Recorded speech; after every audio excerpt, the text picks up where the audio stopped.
যে Fowler position. তো Fowler position first যেটা আছে লো ফাউলার পজিশন। তো লো ফাউলার পজিশনটা কি থাকছে যে পেশেন্টের ক্ষেত্রে সুপাইন থাকছে with head to of the bed কত থাকছে যে হচ্ছে 15 থেকে 30 ডিগ্রি কোণে কিন্তু এলিভেটেড থাকছে।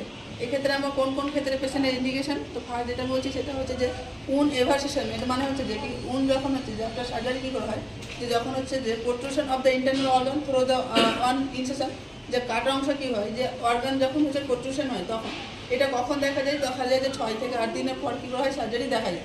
সেমি ফাউলার পজিশন কী হচ্ছে supine with head of the bed 30 to 45 degree elevated থাকে। এখানে ইন্ডিকেশনগুলো কী থাকে যে পেশেন্টকে কী করবো আফটার যে এনজি টিউব ফিডিংয়ে দেবো বা ফিডিং হচ্ছে যে কি ম্যাস্টেক্টমি সার্জারি, ম্যাস্টেক্টমি সার্জারির ক্ষেত্রে কী করা হয় যে সেমি ফাউলার উইথ হচ্ছে আর এলিভেটেড করা হয়।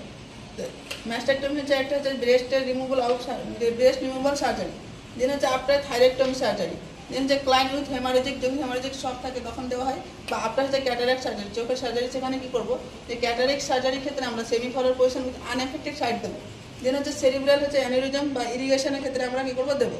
ডুরিং হচ্ছে থোরাকোসেন্থেসিস, যখন হচ্ছে থোরাকোসেন্থেসিস করা হয় তখন আমরা কী করবো patient lying on unaffected side with side আর কি হয় যে হেড অফ দ্য হচ্ছে bed elevated 45 degree elevated. During suctioning of conscious patient, যখন হচ্ছে যে কোনো পেশেন্ট কনসাস থাকে সেক্ষেত্রে কী করা হয় সাকশনের ক্ষেত্রে যে সেমি ফাউলার পজিশন দেওয়া হয়। দেন হচ্ছে Fowler position supine with head of the bed হচ্ছে এলিভেটেড হচ্ছে যে 45 টু হচ্ছে 60 ডিগ্রি হচ্ছে কী কোণে। এখানে কী করা হয় ইন্ডিকেশনগুলো ইনক্রিজ আইসিপি ডিপস নিয়ে। দেন হচ্ছে যে high Fowler position, high Fowler পজিশনের ক্ষেত্রে কী হয় যে supine with head of the bed হচ্ছে যে 80 to 90 ডিগ্রি এলিভেটেড থাকে। ইন্ডিকেশনগুলো কী কী থাকে যে অ্যাকিউট রেসপিরেটরি ডিস্ট্রেস সিনড্রোম বা rib fracture NG tube insertion বা ব্রঙ্কো স্পাজম বা ডিসনিয়া, এই ক্ষেত্রে সমস্ত পেশেন্টের ক্ষেত্রে কী করবো আমরা হাই ফাউলার পজিশন দেবো। দেন হচ্ছে লিথোটমি পজিশন হচ্ছে ক্লাইন লাইং অন হচ্ছে ব্যাক হিপ অ্যান্ড নেক হচ্ছে ফ্লেক্স হবে 90 ডিগ্রি অ্যাঙ্গেলে। এখানে কী কী ইন্ডিকেশন থাকছে হচ্ছে যে ভ্যাজিনাল এক্সামিনেশন বা ভ্যাজিনাল ডেলিভারি, হিস্টেকটমি বা ডায়ালেশন অ্যান্ড হচ্ছে কিউরেটেড বা রেকটাম এক্সামিনেশন সময় কী করবো আমরা লিথোটমি পজিশন দেবো।